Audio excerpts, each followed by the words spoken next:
Bapak Ibu sekalian, sahabat Sinau yang kami cintai, kita jumpa lagi di Siniar Indonesia Unggul. Kali ini saya Indra Karismiaji sebagai pemandu acara, kehadiran tokoh senior dari PDIP, Pak Andreas Hugo Parras. Halo Pak, apa kabar? Pagi, Pak Indra. Kabar baik. Puji Tuhan, terima kasih sudah berkenan mampir ke Sinau. Dan pertama-tama selamat Pak ya, terpilih kembali untuk menjadi wakil kita di DPR RI. Dapil NTT satu atau dua NTT Pak ya? satu, satu NTT NTT satu. satu tuh Flores, Lembata, dan Alor. Jadi ada 10 kabupaten kalau di kepulauan ini. Jadi ini terpilih periode yang keberapa nih Pak Andreas? Ini yang keempat. Wehehe, mantap. Gitu. Sekali lagi selamat dan sukses selalu ya Pak. Tolong suarakan kegelisahan kami nih rakyat nih. Terutama kalau Pak Andreas di Komisi 10 lagi nih, urusan pendidikan ini penting nih, Pak. Iya, ini banyak pesan juga dari konstituen di daerah ini supaya tetap di Komisi 10. Waduh. Gitu. Nah, Pak Andreas, ini saya mau mewakili sebetulnya pertanyaan banyak masyarakat kan. Kan Hmm. ada wacana kalau para wakil rakyat kita akan menjalankan hak angket karena Hmm. semua kan sudah teriak, Pak. Guru besar, Sivitas Akademika, budayawan, tokoh agama, tokoh masyarakat, semua sudah mengatakan ini ada yang nggak beres dalam pemilu kita, ada cawe-cawe, ada politisasi bansos, ada mobilisasi aparat, ya, dan lain sebagainya. Itu artinya tidak melaksanakan prinsip luber dan jurdil. Makanya masyarakat ini kan civil society mendorong adanya hak angket untuk diselidiki. Tapi sampai hari ini kok kayaknya adem-adem aja nih Pak. Apa batal atau gimana nih Pak? Bisa Jadi gini, di-sharing. ya hak angket ini ya, bahkan sudah digaungkan atau mulai dibicarakan itu ketika Pak Ganjar bicara beberapa hari setelah pemungutan suara setelah 14 Februari kemarin. Tuh. Dan kemudian disambut oleh berbagai kalangan. Termasuk saya waktu itu juga memberikan beberapa pandangan komentar di beberapa media mengenai hak angket ini.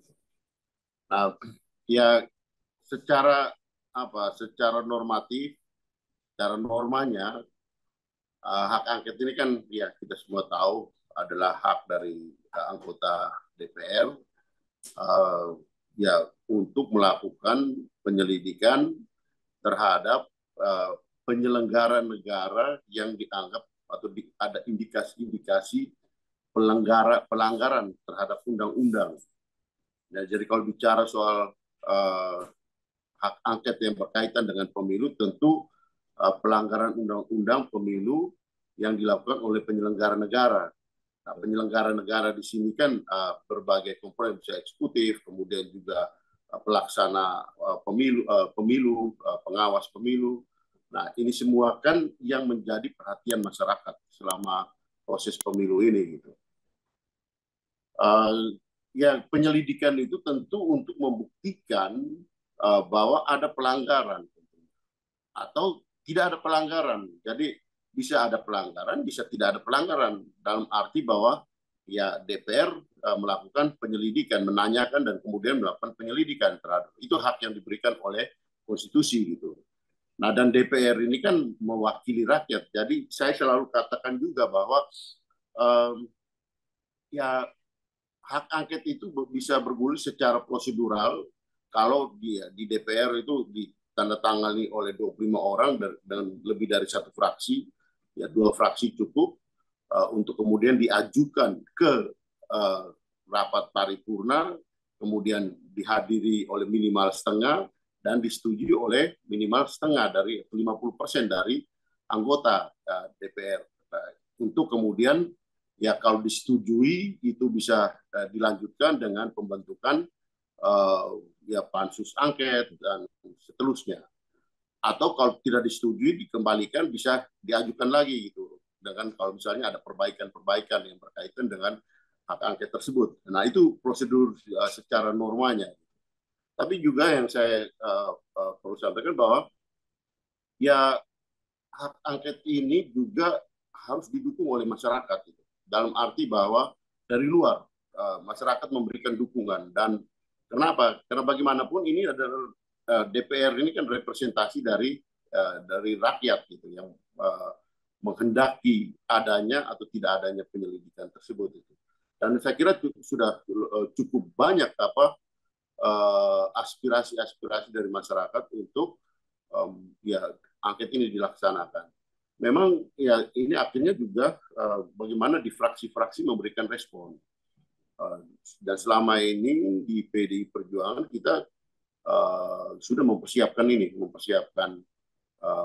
ya dokumen penyerta yang ada yang menyebut naskah akademik, ya, tapi intinya adalah dokumen penyerta sebagai argumentasi mengapa perlu adanya hak angket. Apa-apa saja yang akan diangketkan atau ditanyakan di dalam rapat-rapat tersebut gitu. Terutama untuk meyakinkan bahwa ini perlu angket ini perlu. Dan itu yang sedang dilakukan. Dan ya tentu pembicaraan lintas anggota, lintas fraksi itu perlu untuk kemudian menggolkan hak angket ini secara prosedural. Kurang lebih seperti itu, Pak Indra. Ya. Jadi intinya hak angket itu ini supaya para pemirsa juga paham ya, kita mengedukasi masyarakat kan. Ini bukan untuk urusan siapa yang menang pemilu kan, Pak. Bukan masalah itu, tapi Ya. masalah bagaimana tadi pelaksanaan penyelenggara negara melanggar undang-undang, nabrak undang-undang, nggak kan begitu. Itu yang paling utama. Jadi tujuan utamanya memperbaiki proses bernegara, tata negara, dan juga kalau itu terjadi pelanggaran tidak akan pernah terulang lagi. Itu kan tujuannya, Pak. Betul. Jadi ya saya kemarin ada di wawancara di salah satu media yang menyampaikan bahwa ya perlu ada rekonsiliasi dari setelah pemilu ini. Saya katakan bahwa ya justru sekarang ini ya kita harus melakukan evaluasi. Dalam arti bahwa evaluasi itu ya ini salah satu forum yang baik untuk melakukan evaluasi itu melalui hak angket ini. Dalam arti bahwa hak angket ini melakukan penyelidikan secara menyeluruh, secara menyeluruh. Karena kalau kita lihat pemilu itu sebagai suatu sistem, sistem itu ada aspek inputnya, ada aspek prosesnya, dan ada outputnya. Pemilu ini menurut saya sudah berlalu, tapi belum selesai. It is over but not finished yet. Belum selesai sebenarnya. Karena apa? Karena meninggalkan banyak catatan-catatan yang dilihat, dirasakan dan juga dialami oleh berbagai kelompok masyarakat. Dan itu yang harus diperbaiki ke depan. Kita lihat mulai dari aspek inputnya, bagaimana proses ketika pendaftaran, kemudian pelaksanaan daripada pemilu ini dengan berbagai catatan soal bansos lah. KPK aja kemarin sudah menyatakan bahwa ke depan pilkada itu jangan sampai dibagikan bansos sebelum pelaksanaan pilkada gitu. Itu catatan dari KPK karena mereka juga melakukan survei dan menemukan banyak indikasi bahwa ya bansos itu mempunyai keterkaitan dengan elektoral, mempunyai pengaruh terhadap elektoral gitu. Dan ya catatan dari KPK ini kan saya kira hal yang penting untuk kemudian dilakukan perbaikan ke depan. Kalau kita mau demokrasi ini, pemilu ini berjalan ya itu tadi seperti Pak Indra sampaikan dan menjadi harapan kita semua bahwa dia luber, langsung umum, bebas rahasia dan jujur adil gitu. Nah, kalau ini tidak dilakukan, karena KPK kemarin menyampaikan bahwa sebaiknya ada perda-perda gitu. Ini kan himbauan. Dan perda-perda itu tidak mungkin dilakukan kalau tidak ada dasar apa hukumnya ke atas yang lebih kuat gitu. Oleh karena itu perlu ada ya aturan main yang mengatur supaya jangan sampai terjadi seperti ini lagi. Gitu. Nah, kurang lebih seperti itu Pak Indra. Kalau tidak dilakukan hak angket ini, ya saya kira ini akan berlalu begitu saja dan kemudian ini ya bisa terulang lagi di beberapa waktu ke depan. Gitu. Kita masih punya pilkada, kita masih punya pemilu-pemilu yang akan datang tentu. Bahkan bisa lebih parah ya kalau ini dibiarkan kan, karena ini praktek korupsi, kolusi, nepotisme yang dulu sudah kita sepakati untuk kita hentikan kan di masa Orde Baru, ini muncul lagi kan gitu dengan sangat terbuka kan. Dan besar-besaran di depan mata kita, besar-besaran bagaimana ya berombak apa ya undang-undang termasuk aparat negara dikerahkan ya bansos banjir bansos ketika sebelum pemilihan. Nah ini sangat apa ya sangat buruk apa untuk pembelajaran demokrasi kita khususnya pemilu kita. Banyak pihak juga nih Pak yang skeptis tentang hak angket ini kan gitu. Contohnya salah satu yang paling kencang itu mantan Wakil Ketua DPR RI Bang Fahri Hamzah itu bilang ini nggak bakal jadi nih kan gitu loh, pasti batal. Banyak lagi pengamat-pengamat juga yang memang terafiliasi ke 02 sih, semua mengatakan gitu. Partai-partai yang juga menjadi koalisi 02 juga menolak ya. Waktu itu Pak Erlangga mengatakan demikian, Mas Ahaye mengatakan demikian. Kalau tanggapan Pak Andreas bagaimana? Apakah memang ini yakin akan jalan atau enggak?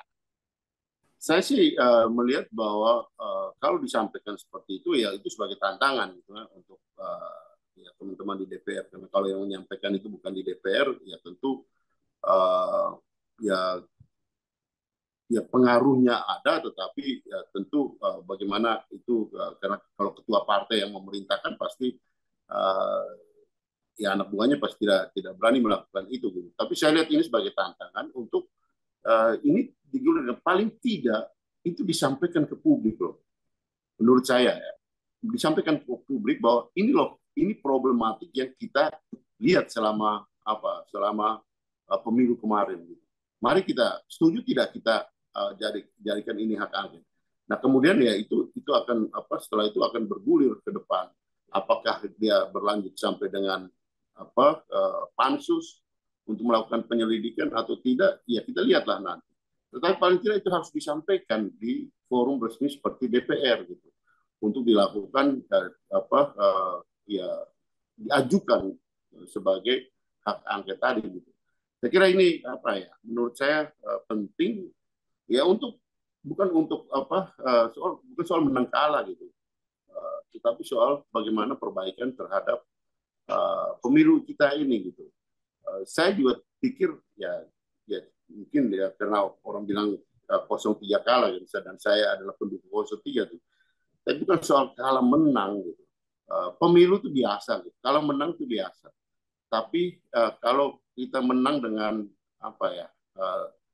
Saya katakan bahwa legitimasi.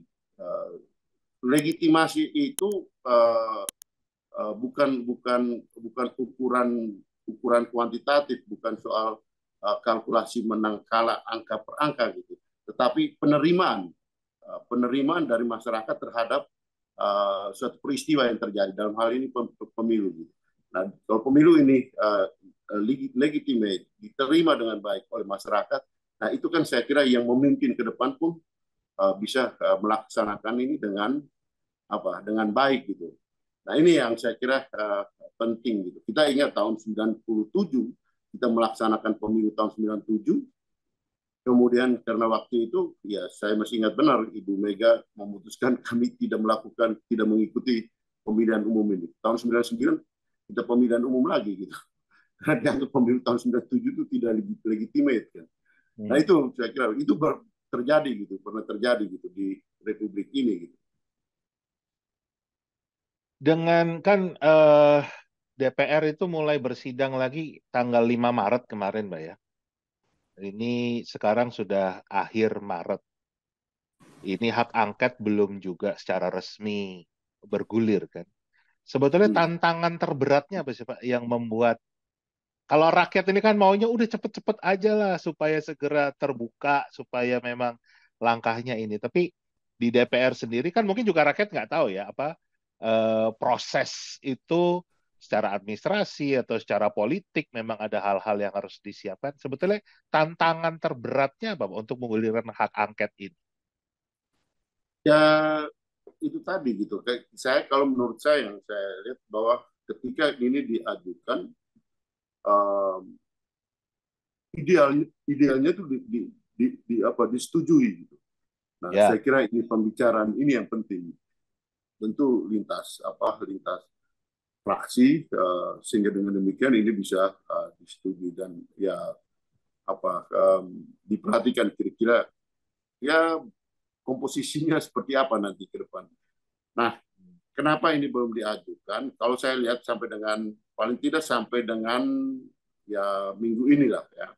ya. Karena semua partai atau kebanyakan partai ya semualah gitu. Kalau 9 fraksi yang ada atau semua partai-partai yang ikut di dalam pemilu pasti masih menunggu hasil uh, pengumuman yang dilakukan oleh KPU dan Terutama juga pileg ya, anggota ya terutama anggota pileknya ya. ya pileg ya dan juga Hmm. anggota ya ada yang sudah lebih lebih tahu jauh-jauh hari sebelumnya, tapi kan banyak juga yang masih sampai pada saat-saat terakhir gitu. Sekarang ini juga ada juga yang masih ada sengketa di baik di dalam partainya sendiri yang diajukan ke Mahkamah Partai kalau ada sengketa-sengketa internal sesama anggota di satu partai atau sengketa lintas partai yang terjadi di Mahkamah Konstitusi.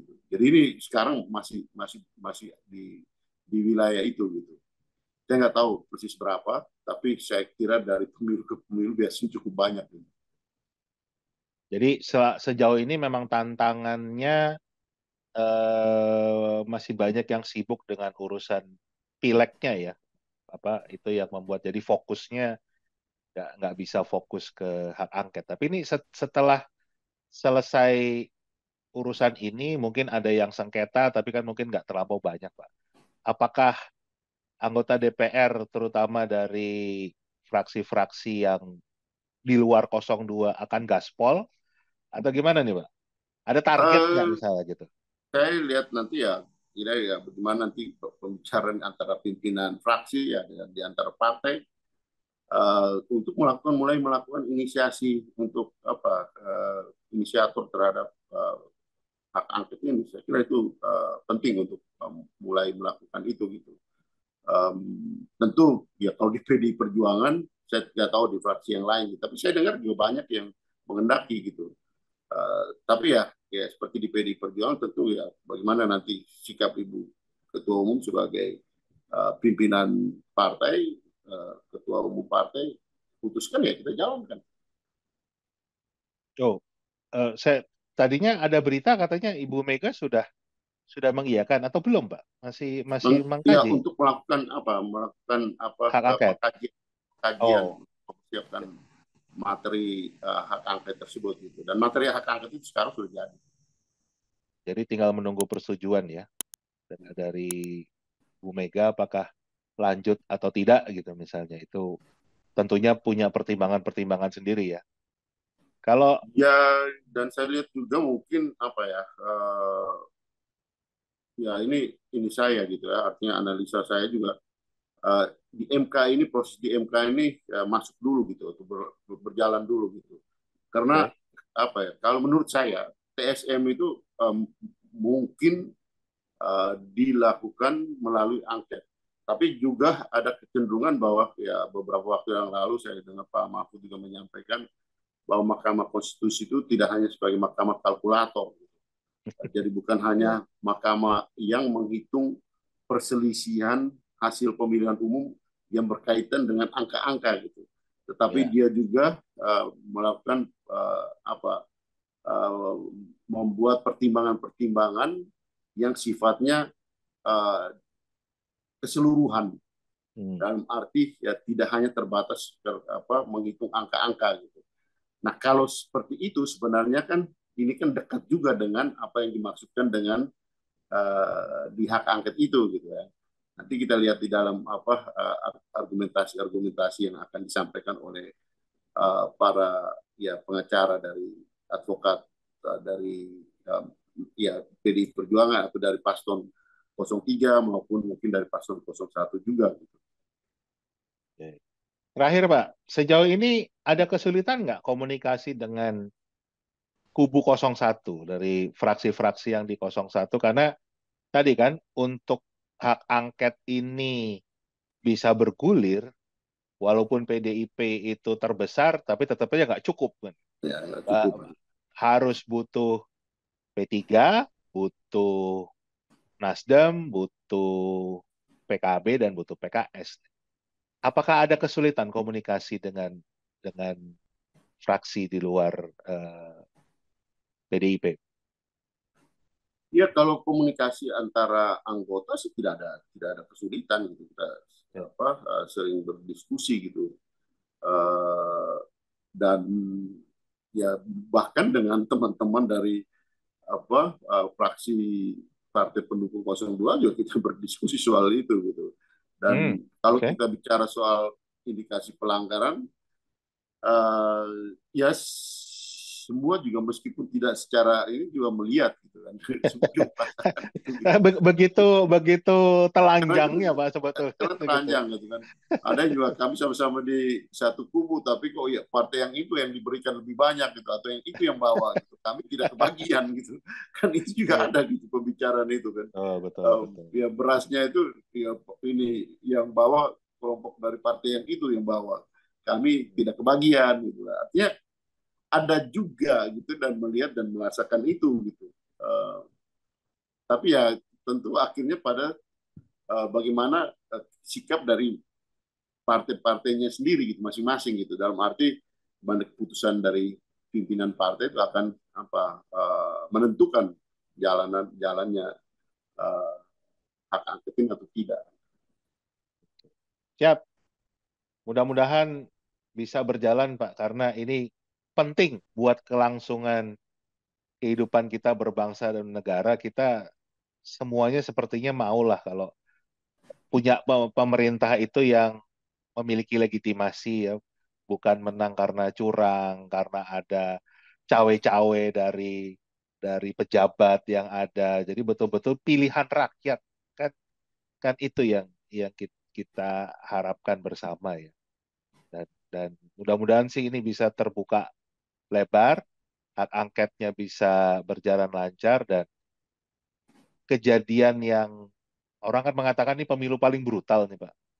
Pak Pak Pak Andreas lebih tahu nih kan itu brutalnya dibandingkan pemilu-pemilu sebelumnya seperti apa ya tidak terulang kembali lah kan itu harapan kita bersama gitu. Ya, saya Terima kira kasih. Hmm. dukungan dari masyarakat itu penting, dalam arti perhatian masyarakat Nah, tetap diberikan. Dengan demikian ya ini menggerakkan uh, ya baik pimpinan maupun anggota DPR untuk ya menggulirkan hak angket ini gitu. Saya kira itu artinya dari luar dan dari dalam. Dari luar nah, partai penting gitu. ini nih Pak, yang diharapkan oleh para wakil kita di DPR, dukungan yang model apa Pak? Apakah rakyat butuh demo di depan DPR sebanyak-banyaknya untuk mendukung itu, atau dukungan yang seperti apa Pak? Yang Saya dibutuhkan kira untuk yang ini segera dorong. saya kira yang paling bagus tuh ya dalam arti apa ya? Kan kita ini mengalami kan ya, mengalami perjalanan dinamika di bangsa ini gitu. Ya, Uh, ya itu adalah suatu keinginan gerakan keinginan dari masyarakat bahwa ini penting gitu, untuk kita melakukan perubahan. dalam arti apa? Kalaupun ada demo dan yang lain-lain misalnya, ya itu kan memang rakyat menyadari itu. Dalam arti ini kami ingin ini terjadi gitu. Ya, Bukan karena apa kita disiapkan dibayar dan yang lain-lain gitu. Nah, suasana itu yang saya kira penting untuk apa ini bisa ya atmosfer ya suasana batin bahwa rakyat juga menghendaki itu gitu. Kenapa? Kenapa apa ya orang kan langsung berpikir ya bahwa seolah-olah bahwa kalau hak angket ini kita akan pemilu akan bisa jadi diulang gitu pemilu mengulang kembali pemilu. Banyak orang juga sudah ya, lelah dengan situasi seperti itu. Nah ini yang saya juga tangkap dari apa yang ada di masyarakat. Gitu. ya. Intinya kalau rakyat memang ingin ada sebuah perbaikan melalui hak angket, karena ini yang jalan yang konstitusional ya, Hmm. rakyat nggak bisa diem aja kan gitu. Rakyat nggak Ya, bisa hanya menunggu atau bergantung pada partai politik. Rakyat harus ikut bergerak, harus bersuara, harus menjadi vitamin buat anggota-anggota legislatif kita, DPR RI kita supaya jangan masuk angin kan, jadi vitaminnya Pak ya. iya. Jadi harus ada ini. Kalau saya dari awal saya selalu katakan gitu dari luar dan dari dalam gitu. Hmm. Dengan demikian ini menjadi suatu apa tanggung jawab kita sama-sama. Gitu. Ya, Situasi. oke. Terima kasih Pak Andreas Oke, sudah berkenan sama-sama mampir Pak dan Indra. sharing infonya. Kembali mudah-mudahan kita berharap yang terbaik buat negeri ini yang terjadi dan semoga hak angket ini bisa bergulir dengan lancar. Terima kasih. Sampai jumpa lagi, Pak. Oke, baik. Terima kasih. Merdeka. Merdeka.